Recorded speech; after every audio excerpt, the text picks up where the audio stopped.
¿Está listo para recibir la palabra de Dios? Yo le invito a que abra la escritura, por favor, en el libro de Salmos. Salmos capítulo 127, versículos 3 al 5. El tema del día de hoy tiene como título Matrimonio que cría hijos bienaventurados. Primera parte. ¿Sabe que Dios desea que usted y yo seamos bienaventurados? Y bienaventurado significa feliz, pleno, por recibir la gracia de Dios sobre nuestra vida. Y si somos como matrimonios bienaventurados, ¿qué cree que van a ser nuestros hijos? Bienaventurados también. Esta es la clave para poder criar hijos felices, exitosos. Vamos a leer todos juntos el Salmo 127, versículo 3 al 5. Dice: He aquí, herencia del Señor son los hijos, cosa de estima el fruto del vientre. Como saetas en manos del valiente, así son los hijos sabidos en la juventud. Bienaventurado el hombre que llenó su aljaba de ellos, no será avergonzado cuando hable con los enemigos en la puerta.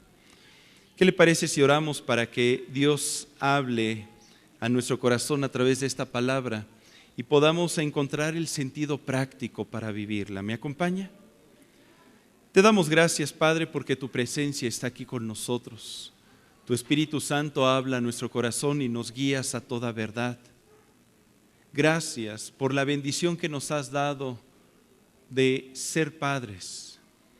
Te pedimos que en el nombre de Jesús podamos tomar el día de hoy consejo y conciencia de la responsabilidad que nos has dado y que podamos hacer una revisión de nuestra vida matrimonial para que podamos corregir lo deficiente. Anhelamos ser bienaventurados como familia, anhelamos que nuestros hijos sean bienaventurados. Permite que esta palabra produzca vida y una renovación en nuestro ser. En el nombre de Jesucristo. Amén. Amén. ¿Sabía usted que una de las mayores bendiciones que Dios nos permite disfrutar en la vida son los hijos? ¿Quién le da gracias a Dios por sus hijos? Posiblemente nos han causado algunos malestares, pero también han producido una gran alegría en nuestro corazón. Tenemos que esforzarnos para criarles. ¿Y cuántas horas incontables hemos pasado a su cuidado, velando junto a ellos para que puedan crecer bien? Y la palabra de Dios dice que herencia de Él son los hijos, cosa de gran estima. Ellos llenan de alegría nuestro corazón, representan el fruto de nuestra unión conyugal, de manera que ellos son los portadores de nuestros genes, de nuestra herencia. En pocas palabras, ellos son el reflejo de lo que nosotros somos en espíritu, alma y cuerpo. Y dice la palabra de Dios que son como saetas en manos del valiente. ¿Qué significa esto? Significa que Dios está esperando que seamos padres valientes. Dígale a su compañero: sé un padre valiente.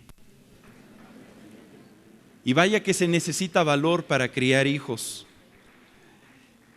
Valientes y preparados y capaces para lograr que cada hijo que Dios nos da sea como una flecha que nosotros proyectemos a lo largo de su vida para que den en su destino eterno, den en el blanco, a través de una buena y sana educación, a través de una formación por el amor que les tenemos. Nosotros somos los responsables de que nuestros hijos, como flechas, den entonces en el blanco y puedan tomar decisiones acertadas en cada área de su vida a lo largo de ella. De la educación, de los cuidados, de la atención y de la formación que les demos, dependerá que sus vidas sean felices y exitosas o llenas de fracasos y de vergüenza. Dice la Escritura en el Salmo 127, en el versículo 5, bienaventurado el hombre que llenó su aljaba de ellos. Dios está esperando que usted y yo seamos bienaventurados. Y si nosotros somos bienaventurados, repito, haremos de nuestros hijos hijos bienaventurados, porque son muchos los enemigos que se levantan en contra de la felicidad de nuestros hijos. Dice la Escritura más adelante ahí en el versículo 5, no será avergonzado cuando hablare con los enemigos en la puerta. ¿Sabía que el mundo está tratando de destruir a nuestros hijos? Que el mundo, a través de su escala de valores, se los quiere comer. El enemigo vino a matar, robar y destruir, y quiere destruir la vida y la felicidad de nuestros hijos. Pero si hacemos conciencia de la responsabilidad que Dios nos ha dado, si tomamos consejo de la palabra de Dios, si nos damos cuenta de que a través de Jesucristo nuestros hijos pueden tener un destino eterno, creo que vamos a estar mejor preparados para ayudarles y para educarles de tal manera que alcancen la felicidad. Como padres, creo que en lo general, pues deseamos lo mejor para ellos. Sin embargo, fíjese que las estadísticas y los hechos pareciera que anhelamos lo contrario. Según el INEGI, el Instituto Nacional de Estadística y Geografía, en el 2012 en México residían 31 millones de jóvenes de 15 a 29 años de edad, representando el 26.5% de la población total. ¿Sabía que de estos solo el 16.8% logran terminar sus estudios a nivel licenciatura o ingeniería? Le voy a ir dando algunos datos en diferentes rubros, en el área de la educación, en el área de los vicios, en el área de la sexualidad, para que podamos tener un panorama de qué es lo que está sucediendo entre los jóvenes de nuestra sociedad. El 16.8% solo logran terminar estudios a nivel licenciatura. 16 de cada 100. El 36.5% se quedan con estudios a nivel secundaria y el 28.5% con estudios a nivel preparatoria. Y del restante, no todos terminan ni siquiera el 6º grado de primaria. Esto plantea un problema de preparación muy grave en nuestro país, el cual a su vez es la causa por el cual tantos jóvenes al iniciar su etapa productiva no cuentan con las herramientas adecuadas para obtener los recursos necesarios, recursos económicos, para salir adelante en la vida. Vivimos tiempo donde los jóvenes, por no haber crecido con una correcta dirección, no desarrollan sueños y metas, tomando malas decisiones como el abandonar sus estudios para dedicarse a conseguir dinero a temprana edad, sin darse cuenta que en el futuro estas decisiones les van a dificultar el conseguir empleos bien remunerados, o lo cual los va a llevar a renunciar, a seguir buscando empleo porque no cubren ellos el perfil necesario, generándose un mal social denominado ninis. ¿Usted ha escuchado hablar de los ninis? Que ni estudian y ni trabajan. Este tipo de jóvenes son presa fácil para el desarrollo de vicios y de actividades ilícitas que tanto mal han generado en nuestra sociedad. Actualmente los cárteles de la droga buscan jóvenes entre este grupo a quien embaucar para afiliarlos a su organización. Actualmente nuestros hijos tienen fácil acceso, hablando de los vicios, al alcohol, a sustancias que pueden acarrear graves problemas de salud. Es tan común escuchar entre nuestros jóvenes decir: papá, es que están vendiendo droga en la escuela. Y nuestros hijos están en 6º de primaria. Antes escuchábamos eso en niveles medio superior en adelante, pero ahora en primaria y en secundaria. Nuestros hijos empiezan a tener contacto con sustancias nocivas a temprana edad. El INEGI estima que el 64.6% de la población juvenil consume alcohol. aquí en nuestro país, 64.6%. En 2011, de acuerdo a las estadísticas, aproximadamente 38,000 jóvenes murieron en accidentes automovilísticos a consecuencia del alcohol. ¿Sabe la cantidad de dolor que esto ha producido a miles de familias? 38,000 jóvenes en un solo año. Su muerte relacionado con el consumo de alcohol. En 2012, hablando acerca de la sexualidad entre los jóvenes, ocurrieron 2.2 millones de nacimientos, de los cuales el 72.9% son de madres de 15 a 29 años, donde 1 de cada 6 nacimientos son de madres adolescentes de 15 a 19 años de edad.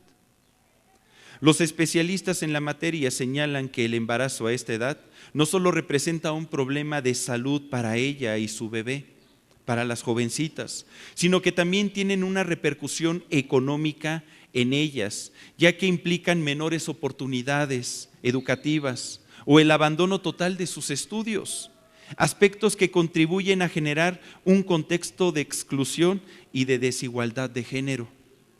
Según el INEGI, en 2012, la proporción de adolescentes de 12 a 19 años que han iniciado una vida sexual era del 23%, de los cuales el 33.4% de mujeres no utilizó ningún método anticonceptivo en su primera relación sexual, y más de la mitad de las chicas quedaron embarazadas.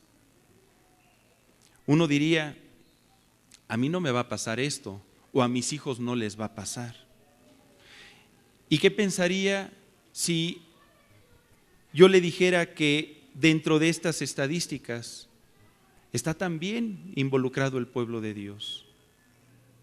Porque la carne es carne y el enemigo es muy astuto y él va a buscar cómo destruir aún a los hijos de Dios. Por eso es que debemos de tomar muy en serio lo que el Señor nos está diciendo el día de hoy. Tomar consejo, ser prudentes. ¿Sabía usted que a nivel nacional fallecen 335 hombres por cada 100 mujeres? Cuando yo vi esta estadística me asombré. Y estamos hablando de jóvenes de entre 15 a 29 años. 335 hombres por cada 100 mujeres. En este país nos estamos quedando sin hombres. ¿Y por qué? El 33% de las muertes en los varones son provocadas por agresiones, son muertes violentas, de las cuales el 44.2% ocurren por homicidio. Usted ha prendido la televisión y escucha las noticias. Es trágico escuchar noticias. Si usted tiene la oportunidad, escúchelas nada más una vez por semana, porque lo único que siembran es temor en el corazón. Pero escuchamos puras muertes, puras ejecuciones. Jóvenes que yo creo que cuando nacieron y sus padres los tenían en sus brazos, jamás esperaron un destino tan trágico para ellos. Creo que ninguno de nosotros deseamos el mal para nuestros hijos, deseamos que sean bienaventurados. Sin embargo, las estadísticas aquí están. Y mi pregunta es, ¿dónde están los padres?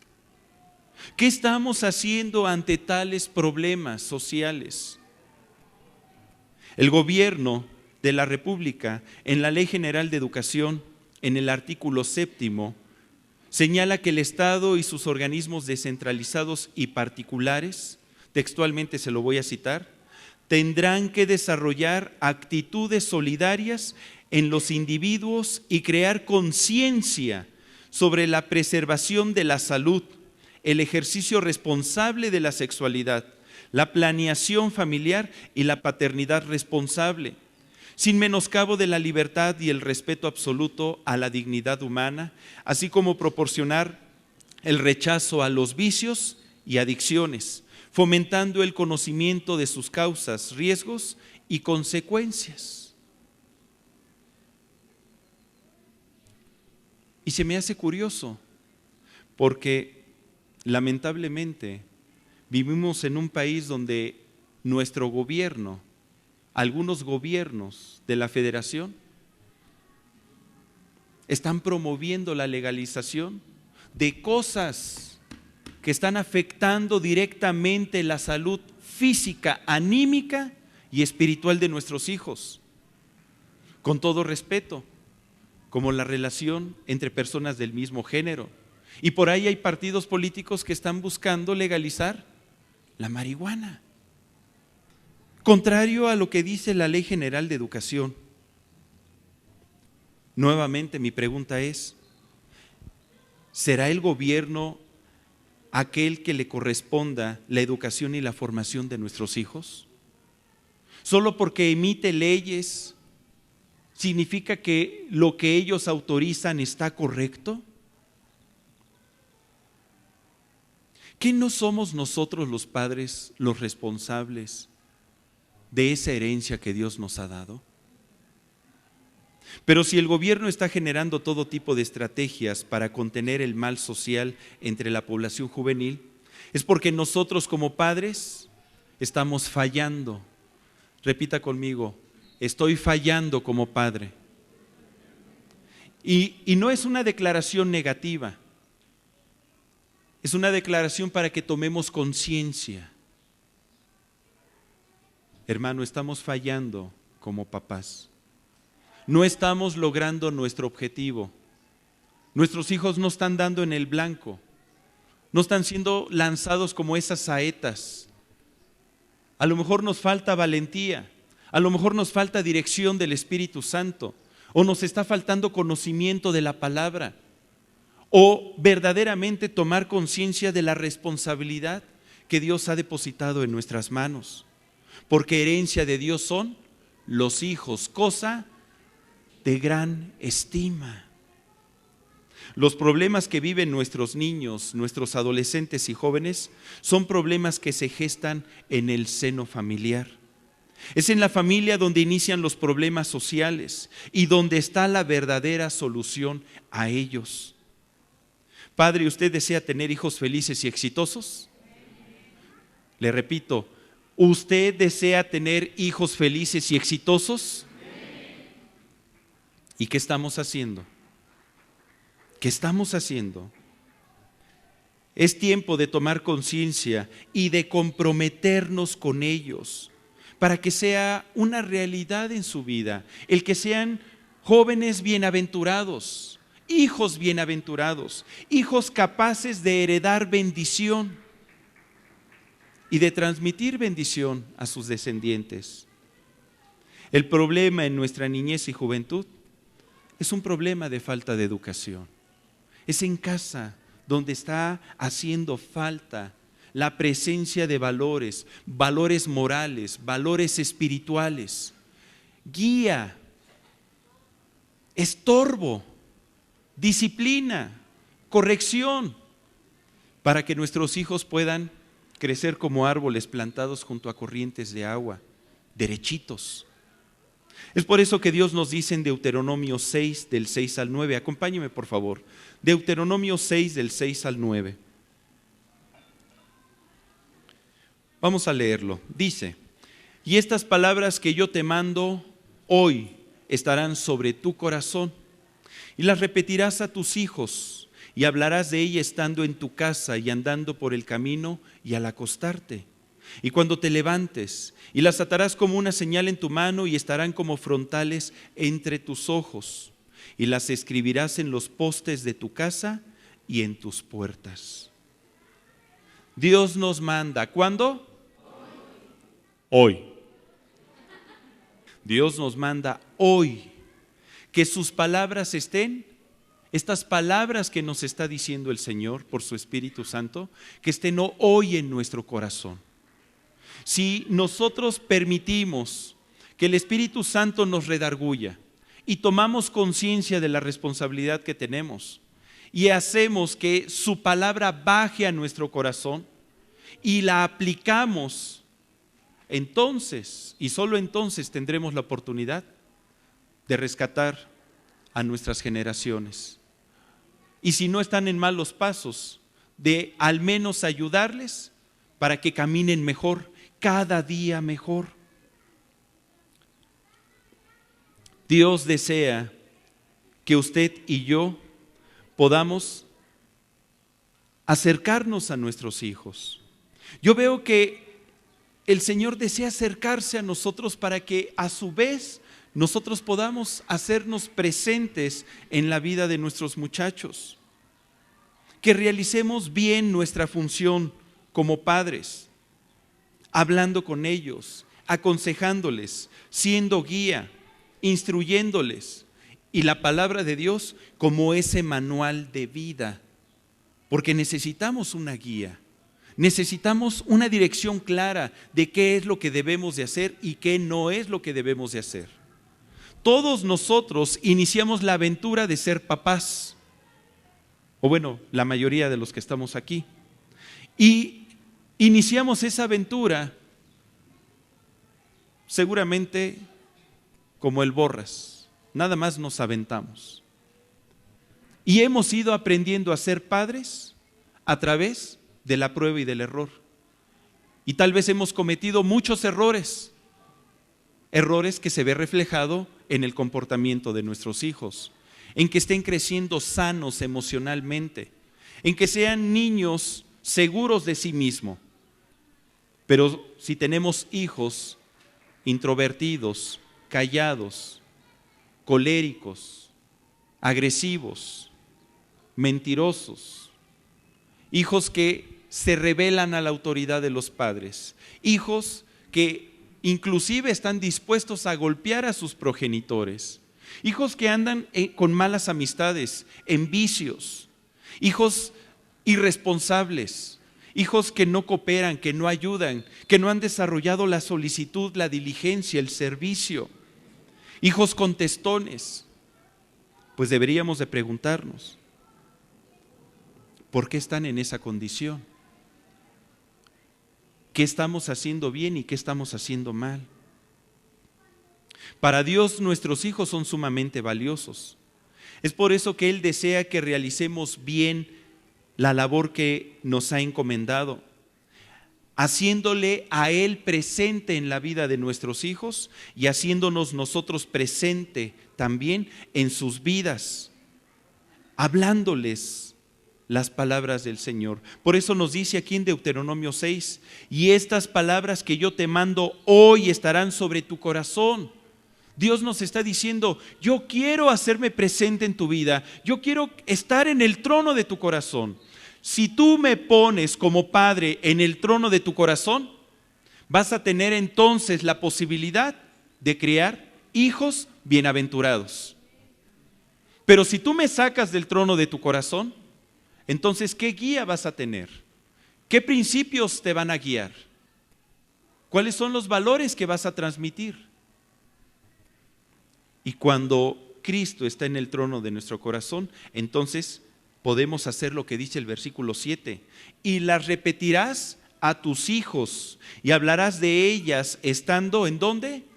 En tu casa y andando por el camino y al acostarte y cuando te levantes, y las atarás como una señal en tu mano y estarán como frontales entre tus ojos y las escribirás en los postes ¿de dónde? De tu casa nuevamente y en tus puertas, en tu casa. ¿Dónde está la solución para que nuestros hijos sean bienaventurados? En casa. Es en casa donde se da la formación, donde se da la crianza y la disciplina. ¿Cómo podemos entonces criar hijos felices y exitosos? Para abordar el tema y encontrar una solución, yo estoy convencido que primeramente debemos ir a los orígenes y fundamentos que dan inicio a un hogar o a una familia, y es el matrimonio. Es en el matrimonio donde se establecen las bases para una familia feliz. Un matrimonio feliz va a producir hijos felices. Un matrimonio que tiene principios y bases firmes y estables va a crear la atmósfera para que los niños crezcan sanos, saludables, emocional y espiritualmente. ¿Sabía usted que los hijos son el reflejo de los padres? ¿Alguna vez ha dicho, ay, cómo se parece a mí, mi hijito chulo de bonito? ¿Lo ha dicho? Y se siente orgulloso, porque físicamente se parece a usted, ¿no? Pero fíjese que no nada más le transmitimos un parecido físico a nuestros hijos. No solamente hay una transmisión genética, una herencia genética, les transmitimos nuestros valores, nuestras costumbres, nuestros hábitos, nuestros pecados, nuestro carácter. ¿Quién tiene hijos con bonito carácter? Ya me dijo todo, hermano. Ya me dijo cómo es su carácter, ¿ya ve? Así es. ¿Quién tiene hijos muy obedientes? Cuesta trabajo responder. ¿Qué tan obedientes somos nosotros a Dios? ¿Quién tiene hijos que siempre dicen la verdad?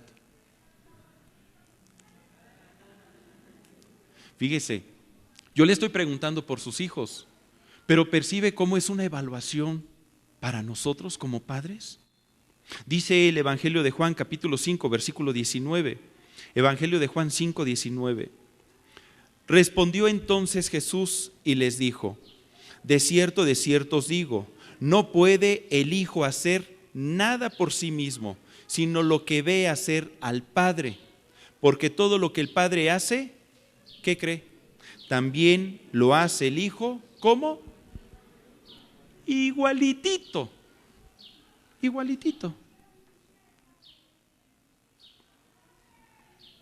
Lo que nosotros somos en esencia es lo que vamos a transmitir a nuestros hijos. Entonces tenemos que ir a analizar nuestra vida, a ser confrontados nosotros como padres. Los valores que tenemos son los que vamos a sembrar en ellos. Ellos hacen lo que hacen porque nosotros lo hacemos. Y si nosotros lo hacemos es porque lo vemos bien. Y entonces les estamos dando autorización para que ellos lo hagan. Y se los permitimos indirectamente por nuestro ejemplo. Nuestro ejemplo le da autorización a que nuestros hijos se comporten como se comportan. Si tu hijo, por ejemplo, está haciendo un desastre de su vida, se está juntando con malas amistades, se ve tentado para participar del uso de sustancias no adecuadas, a lo mejor se va de pinta y se vuela muchas materias, o no está sacando buenas calificaciones, o tiene problemas con sus compañeros, es un muchacho agresivo, golpeador, tiene problemas con sus hermanos, tiene problemas de autoridad, pues pudiéramos nosotros decir, es que la culpa la tiene tu mamá. Y se le echamos a la suegra. Y déjeme decirle, la suegra no tiene la culpa muchas veces. Es que la culpa es esa música que está escuchando. Son las películas que ve, esos libros que lee, si es que lee. Es la violencia que está mirando en la televisión. Es el sistema educativo que no me los está educando bien. Es el gobierno. Yo por eso soy verde, soy azul o soy turquesa. Es la presión que ejercen los amigos. Y los padres se sienten indignados. ¿Por qué mi hijo es así? ¿Por qué se está transformando en un monstruo? ¿De dónde salió? Y déjeme decirle, hermano, nuestros hijos son producto de nuestra paternidad, de nuestra manera de educarlos, de nuestra manera de ser. Yo sé que nadie me va a decir amén, porque sería aceptar la culpabilidad. Debemos de tomar conciencia que lo que hagamos como matrimonio impactará directamente la vida de nuestros hijos, para bien o para mal. Nosotros les heredamos bendición o maldición. Maldición, por ejemplo, cuando somos padres que no comprendemos lo que significa el matrimonio, la fidelidad conyugal, la santidad dentro del seno conyugal. Cuando no comprendemos que como cónyuges nos debemos respeto y se presenta la violencia, los gritos, los golpes, máscara contra cabellera, 3 asaltos sin límite de tiempo y hasta los hijos suenan la campana y están así nada más diciendo, pues a ver a quién le voy, ¿no? Y todo esto genera abandono, orfandad en los muchachos. ¿Y qué cree que van a reproducir ellos en su vida? Yo sé que suena feo lo que le estoy diciendo y tal vez no es muy agradable, pero hay que decirlo para que tomemos conciencia. O podemos heredarles bendición al tener una unidad conyugal, al amarnos como pareja, que verdaderamente nuestros hijos sepan que nos amamos y que el papá es fiel a la esposa y la esposa es fiel a su esposo y que hay santidad en el matrimonio y que hay valores y hay principios como la veracidad, la honestidad, el trabajo en equipo, que hay reglas, que hay orden, que hay disciplina, que Jesucristo está presente y entonces hay vida eterna también. Fíjese que en la antigüedad hubo un pueblo, los samaritanos. Ellos heredaron maldición a sus generaciones porque no comprendieron la responsabilidad que tenían en sus manos. En ocasiones, como padres, pareciera que estamos ciegos y creemos que nuestras acciones nada más nos alcanzarán a nosotros y no nos damos cuenta que van a alcanzar a nuestros descendientes. Tarde o temprano los van a alcanzar. Mire, acompáñenme por favor al segundo libro de Reyes, capítulo 17, versículo 36 al 41. Segundo libro de Reyes, 17, del 36 al 41. Este pueblo, los samaritanos, es un pueblo que se formó por la mezcla de sangre, la unión entre los hijos de Israel con los pueblos vecinos. De ahí surgieron los samaritanos, de tal manera que hubo una mezcla de costumbres. No se decidían si verdaderamente amar a Dios o amar y seguir a sus ídolos. Segunda de Reyes 17, del 36 al 41. Mas Dios que os sacó de tierra de Egipto con grande poder y brazo extendido, a este temeréis y a este adoraréis, y a este haréis sacrificio. Los estatutos y derechos y ley y mandamientos que os dio por escrito, cuidaréis siempre de ponerlos por obra, y no temeréis a dioses ajenos. No olvidaréis el pacto que hice con vosotros, ni temeréis a dioses ajenos, mas temed al Señor vuestro Dios, y Él os librará de mano de todos vuestros enemigos. Pero ellos, ¿qué dice? No escucharon. Antes hicieron según su costumbre antigua. Así temieron a Dios aquellas gentes y al mismo tiempo sirvieron ¿a quién? A sus ídolos. Y también ¿quiénes? Sus hijos y sus nietos, según como hicieron sus padres, así hacen hasta hoy. ¡Qué tristeza! ¿Sabe? Usted y yo debemos de tener bien definido a quién vamos a seguir, porque no podemos servir a dos señores, porque con uno vamos a quedar mal. O servimos a Dios con todo nuestro corazón y le amamos, o le servimos al diablo y seguimos las costumbres de este mundo. O verdaderamente buscamos obedecer la palabra de Dios, o vamos a estarle dando a nuestros hijos un mensaje confuso de quiénes somos, y entonces no van a saber quiénes son ellos o lo que pudieran llegar a ser.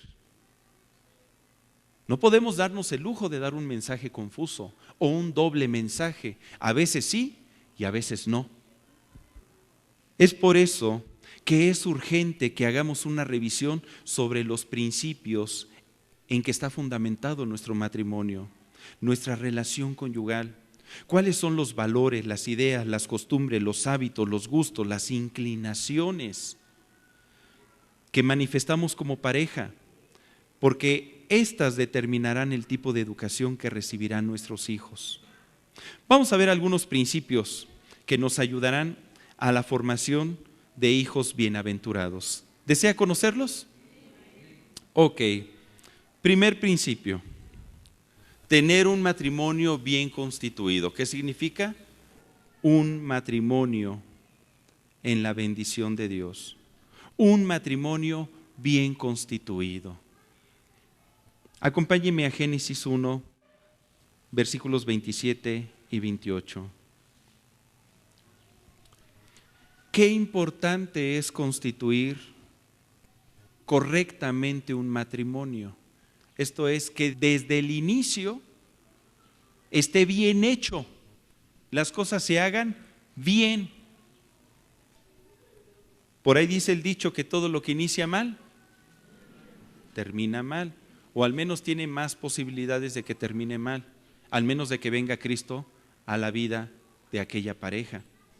Pero mire, dice Génesis 1, 27, 28, y creó Dios al hombre a su imagen, a imagen de Dios lo creó, varón y hembra los creó, y los bendijo Dios, y les dijo: fructificad y multiplicaos, llenad la tierra y sojuzgadla, y señoread en los peces del mar, en las aves de los cielos, y en todas las bestias que se mueven sobre la tierra. Yo puedo encontrar aquí que Dios desea bendecirnos. La primera bendición que está en la Biblia es una bendición conyugal, cuando une a un hombre y a una mujer, y entonces tienen la posibilidad de empezar a fructificar y a multiplicarse. Pero ¿se da cuenta que hay un orden? Aparece primeramente ahí en el versículo 28 las palabras: y los bendijo Dios. Y entonces, y solo entonces, después de la bendición de Dios, de que se casan, de que se unen en santo matrimonio, ahora sí, fructificad y multiplicaos. Fructifica abundantemente, multiplícate abundantemente. Bienaventurado el varón que llenó su aljaba de saetas. Ay, hermano, acuérdese, pocos hijos para darles más. ¿A poco usted cree eso? Esas son políticas de población que el gobierno ha desarrollado. La realidad es que la bendición de Dios es la que enriquece y no añade tristeza con ella. Y bienaventurado el varón que llenó su aljaba de hijos. ¿Cuántos, hermano? Pues usted tiene que orar y preguntarle cuántos hijos desea Dios que usted tenga. Pero tiene que aguantar la respuesta, ¿verdad? No, mejor me hago de la vista gorda. No, porque es su herencia y necesitamos estar en coordinación con Dios para saber qué hacer con ellos. Cuando nosotros nos constituimos como un matrimonio correctamente y hacemos presente a Dios en nuestra relación conyugal, su bendición se va a manifestar en todo lo que emprendamos como pareja. En todo, porque Dios está ahí. Y si Dios está ahí, desde la concepción de nuestros hijos, desde el momento en que los engendramos, Dios también está ahí. Y Dios bendice el fruto del vientre. Hijos de bendición. Hijos conforme al corazón de Dios, conforme a su voluntad. Dice el Salmo 127, versículo 1. Usted se lo sabe de memoria. Si Dios no edificare la casa, en vano trabajan los que la edifican. ¿Quién tiene que estar presente para que nuestro hogar sea edificado? Dios. Mire, usted y yo podemos esforzarnos, pero si Dios no está presente, serán patadas de ahogado. Solamente con Dios está la victoria. En Dios está la sabiduría. En Dios está la inteligencia para poder criar hijos correctamente. Dice en el versículo 2 del Salmo 127, por demás es que os levantéis de madrugada y vayáis tarde a reposar y que comáis pan de dolores, pues que a su amado dará Dios el sueño. ¿Qué nos está diciendo? Que por mucho que tú te esfuerces, no vas a avanzar, te vas a desvelar, te vas a desgastar, vas a sufrir dolores. Y sabes, tal vez no vamos a hacer correctamente la función que Dios está esperando que como padres hagamos, si Dios no está con nosotros. Pero si Dios está con nosotros, hermano, vamos a tener la victoria. Qué importante entonces es constituirnos bien como matrimonio. Hermano, es que yo no estoy casado y fíjate que ya tengo 10 hijos. ¿Qué hago? Pues cásate. ¿A poco se puede restaurar mi relación? Si ya inicié mal, ¿puedo empezar a hacer las cosas bien? Pues sí. Dice la Escritura que ahora en Cristo, nueva criatura soy. Las cosas viejas pasaron. He aquí todas son hechas nuevas. Dios es experto en hacer nuevas todas las cosas. Si usted desea casarse y poner su vida en orden, acérquese a nosotros. Créame que va a ser un gozo y aquí va a haber fiesta y todos vamos a estar invitados. ¡Uy! ¿Verdad? Muy bien. Segundo principio, establecer una casa de dos. Acompáñeme a Génesis 2, versículo 24. Génesis 2, 24. Comenta la Escritura: por tanto dejará el hombre a su padre y a su madre y se unirá a su mujer y serán una sola carne. Cuando nos casamos, para que la familia que se vaya a manifestar en el futuro pueda vivir en dicha, en felicidad, en bendición, la casa tiene que ser en un inicio de dos y solamente dos. Por eso cuando contraemos matrimonio se dice que estamos casados. Casados. Cuando nos casamos y vamos a estrenar casa, ¿quiénes nos vamos a ir a vivir? No, hermano, espérese, pare su carro. Mi madrecita santa, me la voy a llevar y hágale como le haga, me la voy a llevar. Y si él o ella no lo acepta, pues no me caso. Híjoles, estás poniendo una mala base en tu matrimonio, porque entonces tus hijos van a crecer en un ambiente extraño, diferente. No es un hogar. Un hogar es Dios, papá, mamá e hijos. Ese es un hogar. Hermano, ¿y en qué se basa? Mire, acompáñeme a Mateo 19. La palabra de Dios nos lo explica todo.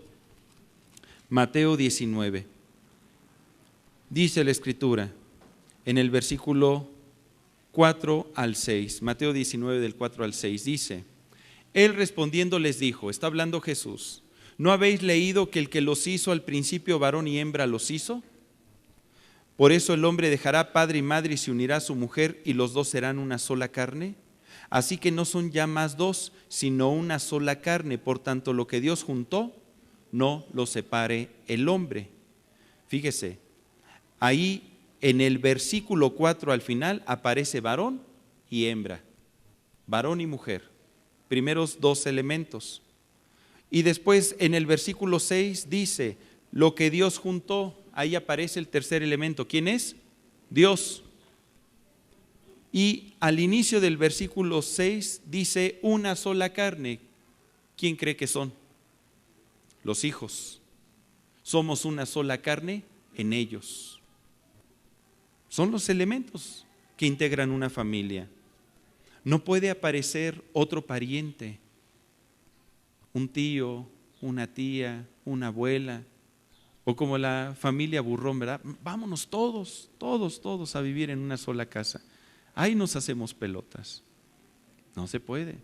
Hay familias donde yo sé que los padres tienen un buen deseo en su corazón, tener a sus hijos cercanos siempre, y compran un terreno o en ocasiones es una casa y le dicen al hijo, vas a construir aquí, en la planta de arriba, te haces un departamentito y tu hermano en el que sigue y tu otra hermana en el que sigue.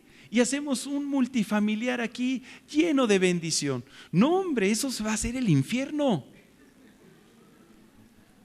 ¿En serio?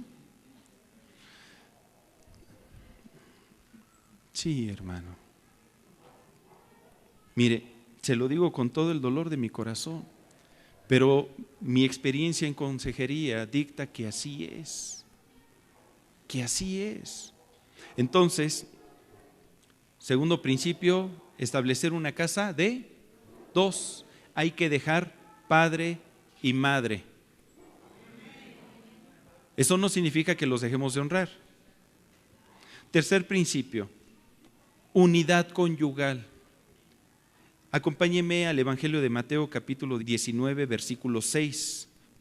Dice la Escritura en palabra de nuestro Señor Jesús: así que no son ya más dos, sino una sola carne.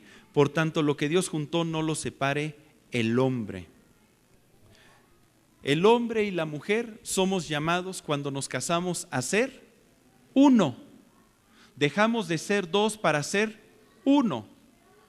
Una carne, un alma, mismos sentimientos, mismos pensamientos, misma voluntad. Un espíritu con el Señor. Cuando nosotros tenemos la visión de ser uno, eso le va a dar mucha solidez al matrimonio. Cuando yo pienso en que soy uno e indivisible, jamás voy a pensar en el divorcio. Un cristiano jamás piensa en el divorcio. Ya ves, voy a tener que echar para atrás los papeles. No, un cristiano jamás piensa en el divorcio. Como hijos de Dios, no.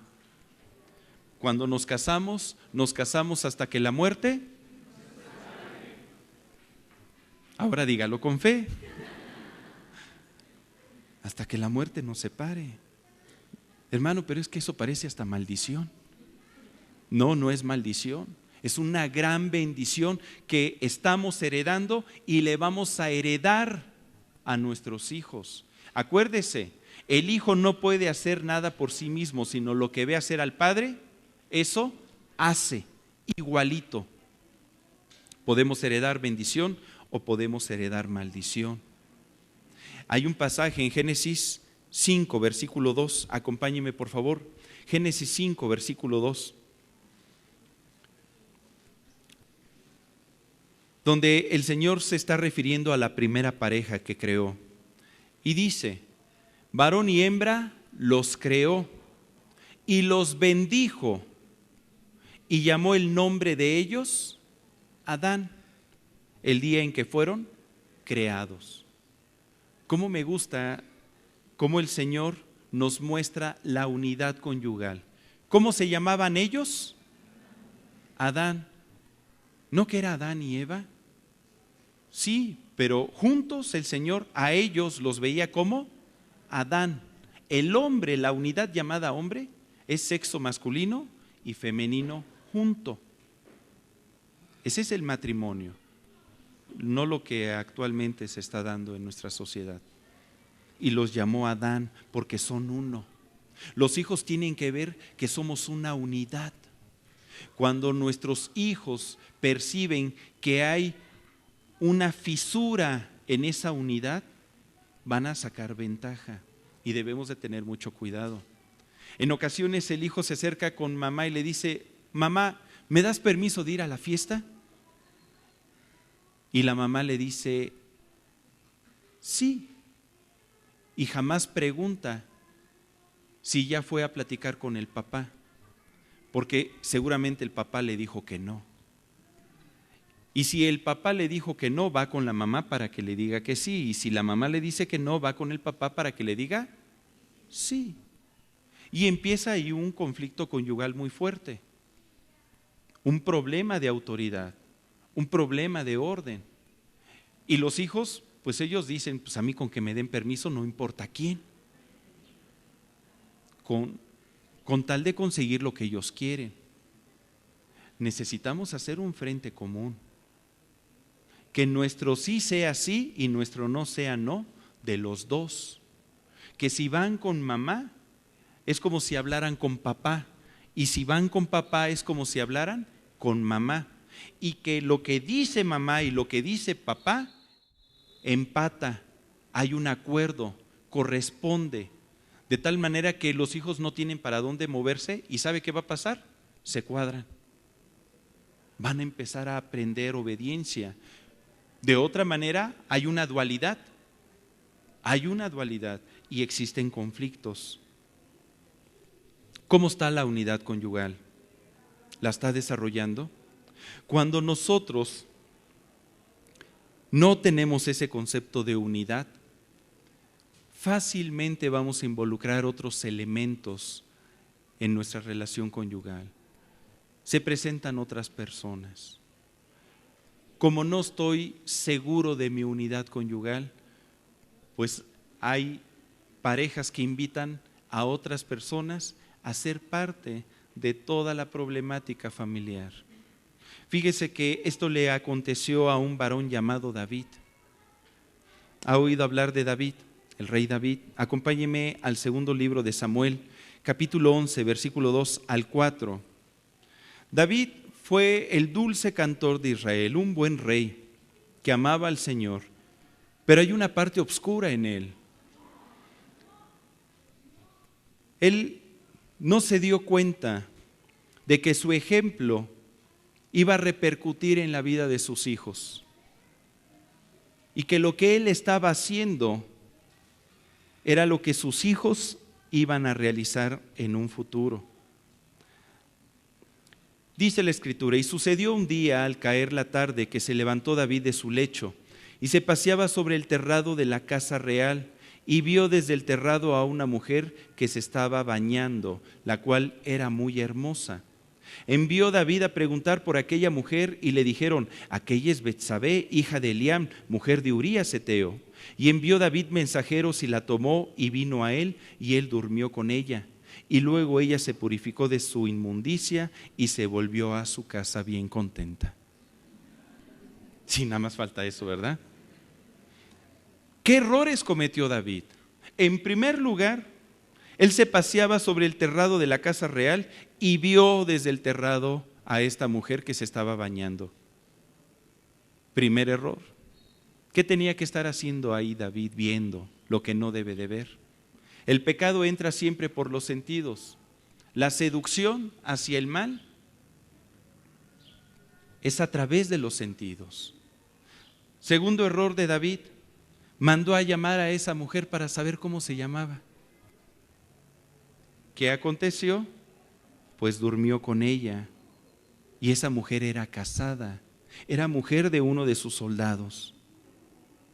Y luego de que consumaron su falta, ella se purificó de su inmundicia y se volvió a casa. Se santificó, se limpió. Señor, tú me perdonas, no hay problema, y ya. Colorín colorado, esta historia se ha acabado. Y no, uno pudiera decir: nada va a pasar.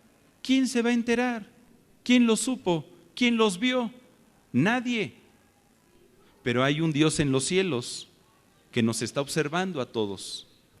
Y hay un Dios en los cielos que da el pago justo a cada una de nuestras acciones, en nosotros o sobre nuestros hijos. Tú has leído ese pasaje en Éxodo 20 que dice que Dios visita la maldad de los padres sobre los hijos hasta la tercera y cuarta generación de los que le aborrecen. Debemos de tener cuidado. ¿Qué fue lo que pasó entonces? David, creyendo que nadie se había enterado, pues se fue a su casa.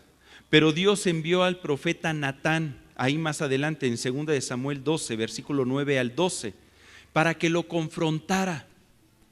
Y fíjate, el profeta Natán le está hablando y le dice: ¿Por qué pues tuviste en poco la palabra de Dios haciendo lo malo delante de sus ojos?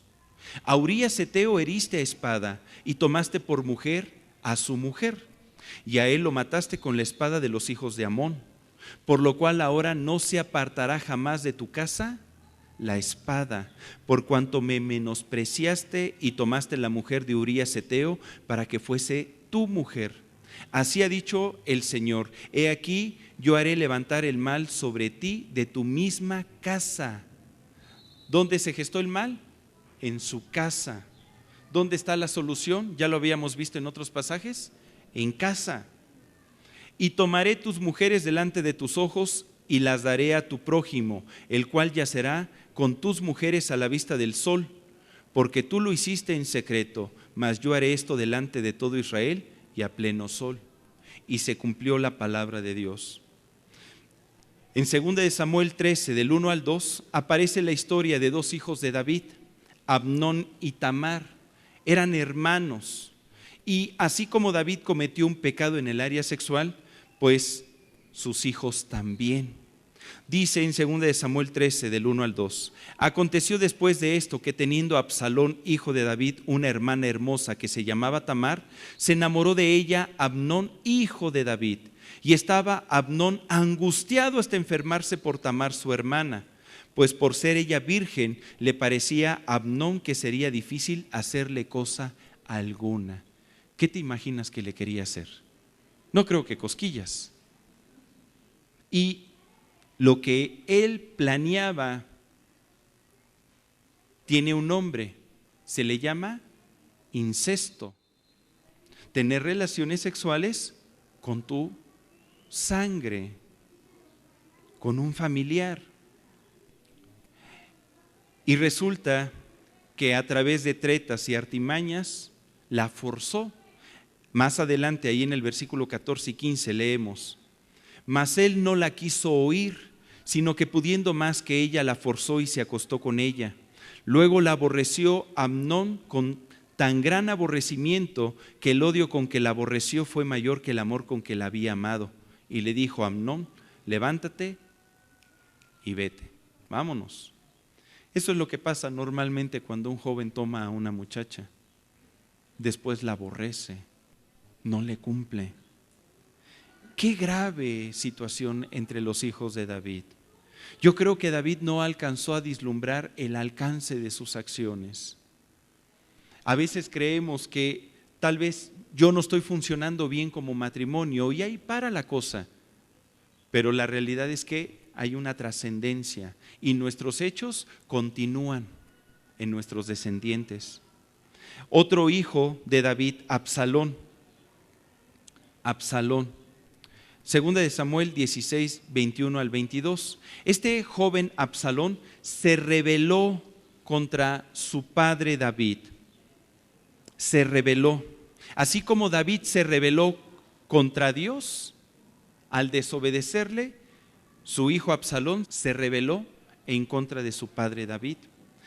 Comenta la escritura: y Ahitofel dijo a Absalón: llégate a las concubinas de tu padre, que él dejó para guardar la casa, y todo el pueblo de Israel oirá que te has hecho aborrecible a tu padre, y así se fortalecerá las manos de todos los que están contigo. Entonces pusieron para Absalón una tienda sobre el terrado, y se llegó Absalón a las concubinas de su padre ante los ojos de todo Israel. ¿Puede percibir? Se cumplió lo que el profeta Natán le dijo a David: a alguien de tu misma casa se va a levantar, un prójimo tuyo, para hacer exactamente lo que tú hiciste en secreto, pero él lo va a hacer a la luz de todos, a pleno sol. Hay una consecuencia. Cuando nosotros no guardamos la unidad e introducimos otro tipo de elementos al matrimonio, pues nuestros hijos van a pagar las consecuencias de todo eso. Hemos estado viendo hasta ahorita 3 principios. Este es el primer tema de varios temas que vamos a estar viendo, con el propósito de que tomemos conciencia acerca de la educación de nuestros hijos. ¿Está de acuerdo? ¿Qué le parece si cierra su Biblia? Vamos a orar. Vamos a orar. Padre, y te damos gracias porque yo sé que tú hablas a nuestro corazón y nos invitas a que podamos estar reflexionando en ese trabajo, esa misión que tú nos has dado de ser padres. Ayúdanos a darte buenas cuentas de nuestra mayordomía. Permite que en el nombre de Jesús podamos ser confrontados por tu palabra y aquello que se tenga que corregir, que se corrija. Anhelamos que nuestros hijos puedan ser como esas flechas lanzadas para que den en el blanco, en la vida eterna. Te doy gracias, Dios, porque yo sé que tu Espíritu Santo está trabajando en nuestro corazón a través de esta palabra que se ha anunciado. Gracias, porque podemos ver el inicio de hijos restaurados, de matrimonios restaurados, de familias restauradas. En el nombre de Cristo Jesús. Amén.